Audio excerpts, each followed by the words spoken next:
कैसे हैं आप सब।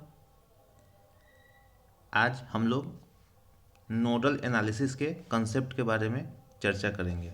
Nodal analysis electrical circuit analysis के रिस्पेक्ट में बहुत ही इम्पॉर्टेंट कंसेप्ट है। तो नोडल एनालिसिस के सारे बेसिक्स को आज हम लोग ध्यान से समझने की कोशिश करेंगे। नोडल एनालिसिस जो है वो सर्किट को, किसी भी इलेक्ट्रिकल सर्किट को एनालाइज करने का एक मेथड है। और इसमें हम लोग वेरिएबल मानते हैं नोड को। इसमें हम लोग नोड को लेंगे एज ए वेरिएबल और हम लोग सर्किट को एनालाइज करने की कोशिश करेंगे। ठीक है। तो टोटल इसमें जो तीन तरह के सर्किट को हम लोग एनालाइज करेंगे। तो सबसे पहले हम शुरू करेंगे वैसा सर्किट जिसमें केवल करंट सोर्स हो। वैसा वैसा सर्किट जिसमें केवल करंट सोर्स हो। उसके बाद हम लोग वैसा सर्किट एनालाइज करेंगे जिसमें वोल्टेज सोर्स भी हो। और उसके बाद तीसरे नंबर पे वैसा सर्किट हम लोग एनालाइज करेंगे जिसमें कि दो नॉन रेफरेंस नोड के बीच में वोल्टेज सोर्स। ठीक है। तो ये तीन अलग अलग सर्किट को हम लोग एनालाइज करने की कोशिश करेंगे और हम लोग देखेंगे कि सर्किट को कैसे हम लोग एनालाइज कर पा रहे हैं। तो सबसे पहले जो हम लोग सर्किट एनालाइज करेंगे वो होगा वैसा सर्किट जिसमें वोल्टेज सोर्स नहीं हो, केवल करंट सोर्स हो।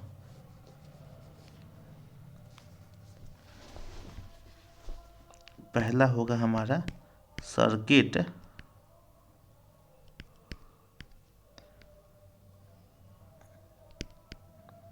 Having only current source.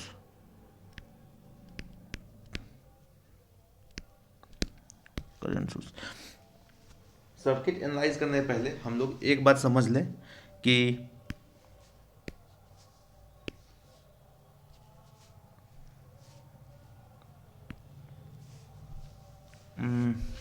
जो हमारा ये नोडल एनालिसिस जो है, नोडल एनालिसिस ये जो है वो है हमारा एप्लीकेशन ऑफ केसीएल बोल सकते हैं इसको।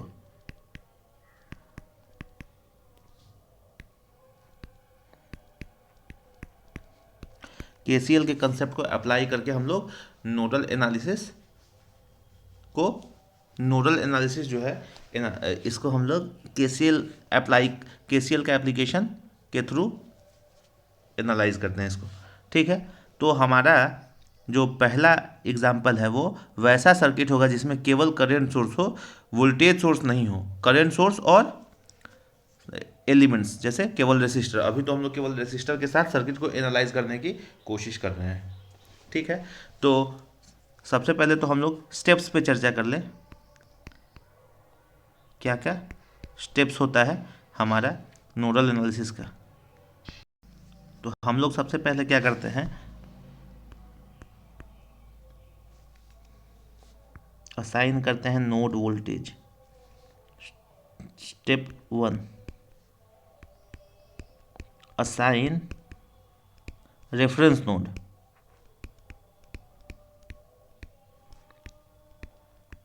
Reference node,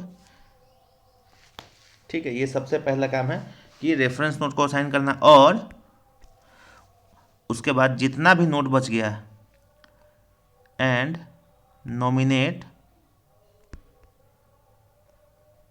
remaining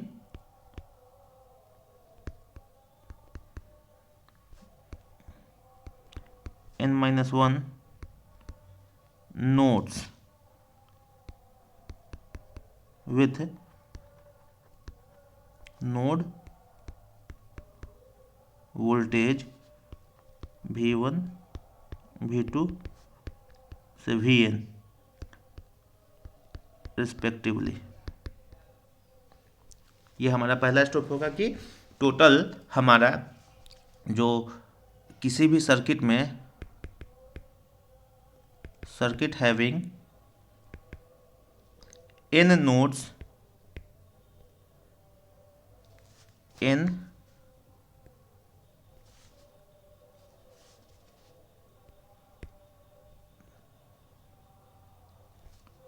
one reference node and n minus one non reference node. Reference की हमको ज़रूरत इसलिए है कि उसी एक नोड के रेफरेंस में बाकी जितना भी नोड है उसका वोल्टेज हम लोग मेज़र करते हैं। और वैसे भी हम लोग कोई सा भी एनालिसिस करने की कोशिश करते हैं तो एक रेफरेंस का तो ज़रूरत हमको होता ही है। जैसे मान लो हम लोग कभी पूछते हैं कि कोई पार्टिकुलर लोकेशन के बारे में कि वो कितना दूर है, तो पहला सवाल क्या आता है कि कहाँ से। तो वो जो लोकेशन है कहाँ से, वो हमारा रेफरेंस है। उस पॉइंट के रिस्पेक्ट में हम लोग कोई भी एक लोकेशन को ट्रैक करने की कोशिश करते हैं, इसलिए रेफरेंस इज़ वेरी इंपॉर्टेंट। तो रेफरेंस जनरली जो होगा वो हमारा रेफरेंस नोड जो है वो होगा हमारा जनरली ग्राउंड पोटेंशियल पे जो होगा उसको रेफरेंस नोड हम लोग बोलेंगे। और बाकी सारा जो नॉन रेफरेंस नोड है उसको वोल्टेज असाइन किया V1 V2 ऐसा करके वोल्टेज असाइन करते हैं। ठीक है। उसका दूसरा जो हमारा स्टेप होगा वो क्या है कि राइट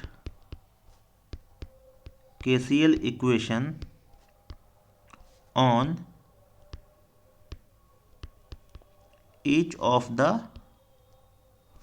non reference नोड। ठीक है। तो हम लोग जितना भी नॉन रेफरेंस नोड बचेगा, जैसे कि मतलब n-1 नॉन रेफरेंस नोड, तो n-1 इक्वेशन लिख लेंगे और हमारा स्टेप 3 जो है वो क्या हो जाएगा कि स्टेप 3 में हम बोल सकते हैं कि जो भी हमारा साइमल्टेनियस इक्वेशन आ गया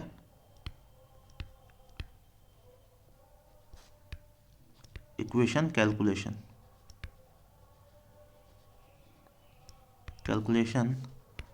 टू गेट द आंसर, ये है हमारा टोटल स्टेप्स जब हम बात करते हैं नोडल एनालिसिस का। ठीक है। अब हम लोग एक एग्जांपल से इसको सॉल्व करके देखेंगे। ठीक। अब जब हम बात करते हैं केसीएल इक्वेशन लिखने का, तो हम लोग का एक एजम्पशन क्या है यहाँ पे, हम यहाँ पे एक एजम्पशन ये लेके चलेंगे सीधा सीधा कि हमारा करंट जो है, एजम्पशन नहीं बोलो इसको, करंट जब भी फ्लो करता है वो हमारा क्या फ्लो करता है, हाइयर पोटेंशियल से लोअर पोटेंशियल की तरफ।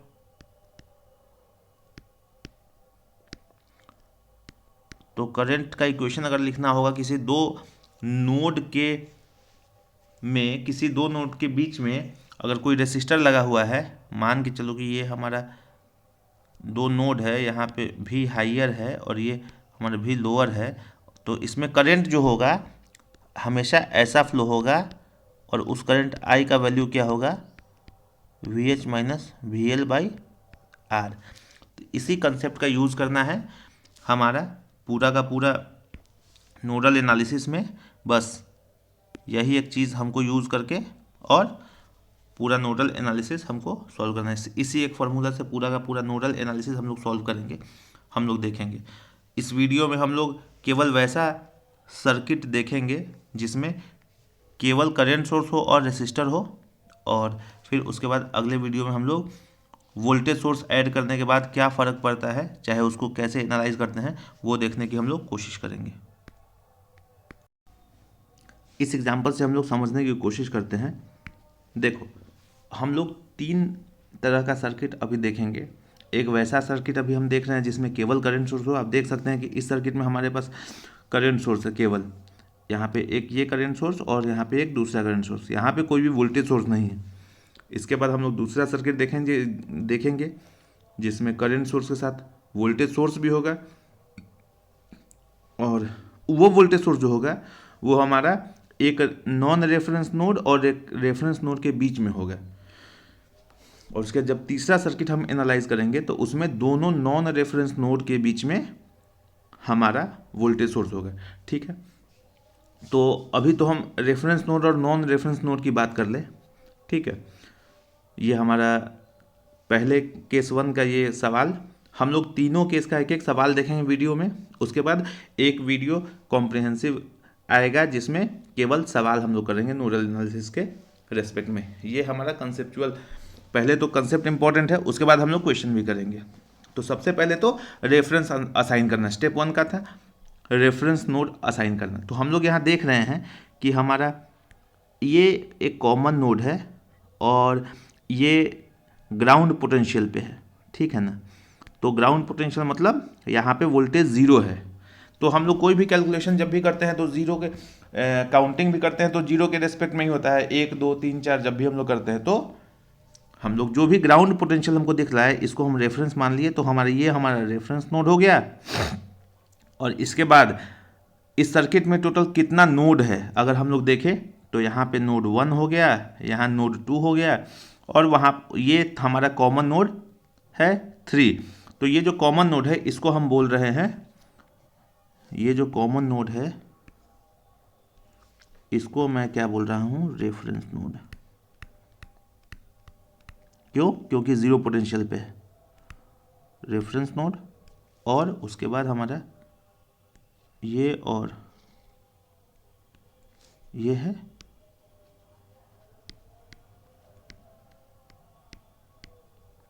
नॉन रेफरेंस नोड, ठीक है। तो हमको क्या करना है कि केसीएल इक्वेशन लिखना है दोनों नॉन रेफरेंस नोड पे और उसके बाद इक्वेशन को सॉल्व करके हमको फाइंड आउट करना है V1 और V2। सबसे पहले तो हमको फाइंड आउट करना है यहाँ पे V1 और V2। तो हम क्या करेंगे एट नोड 1। अब देखो एक एजम्पशन हमारा हमेशा यूनिफॉर्म रहेगा। अगर तो करेंट सोर्स है तो कोई दिक्कत ही नहीं है, करेंट सोर्स में जो करेंट का डायरेक्शन होगा वो एज इट इज़ होगा।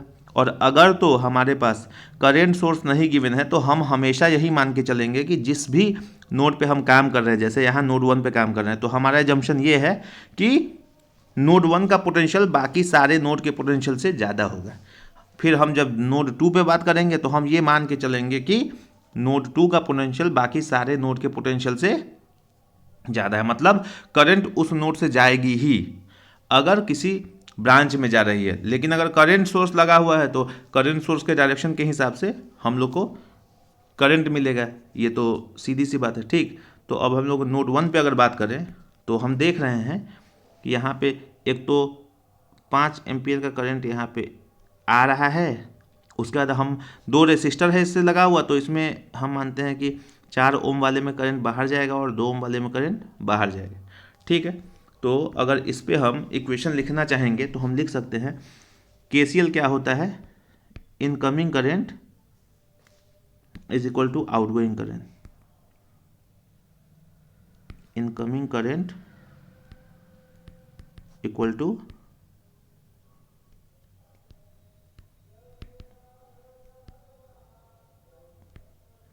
Outgoing current. तो इनकमिंग करंट यहाँ पे कितना है, यहाँ पे इनकमिंग करंट है 5 ampere is equal to outgoing, इसका नोड वोल्टेज हम माने V1 और इसका नोड वोल्टेज V2।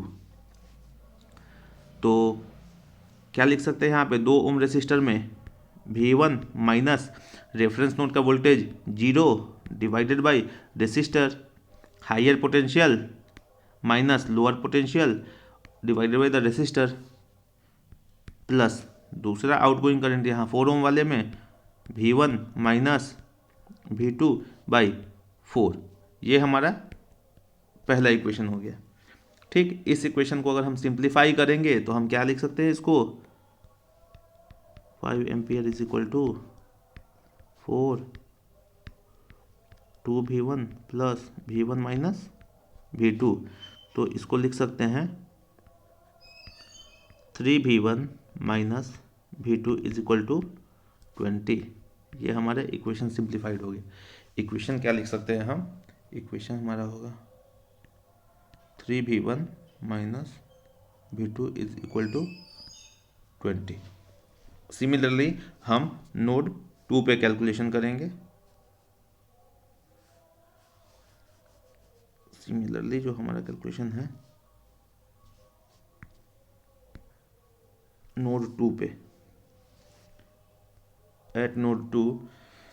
तो अगर हम नोड 2 पे बात करें तो हम देख रहे हैं कि यहाँ से ये करंट आउटगोइंग है, ये करंट इनकमिंग है, और दो रेसिस्टर है, तो हम मानते हैं कि इसमें करंट जा रहा है और इसमें भी करंट जा रहा है, ऐसा हम मान के चलते हैं।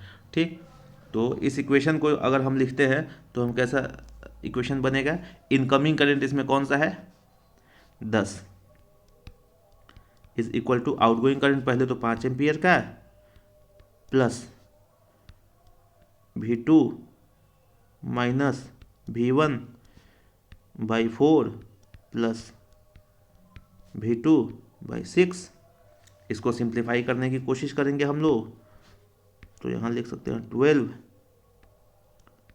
3V2 minus 3V1 plus 2V2 is equal to 5 हो जाएगा यहाँ पे। ठीक है, तो इसको अगर और लिखें हम लोग तो लिख सकते हैं minus of 3V1 plus 5V2 is equal to 60। हम लोग आसानी से इसको लिख सकते हैं। तो हमारे पास जो इक्वेशन 2 आ गया वो आ गया minus of 3V1 plus 5V2 is equal to 60।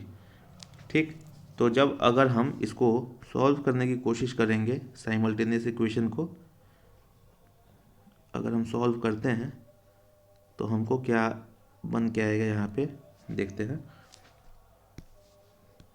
यहाँ पे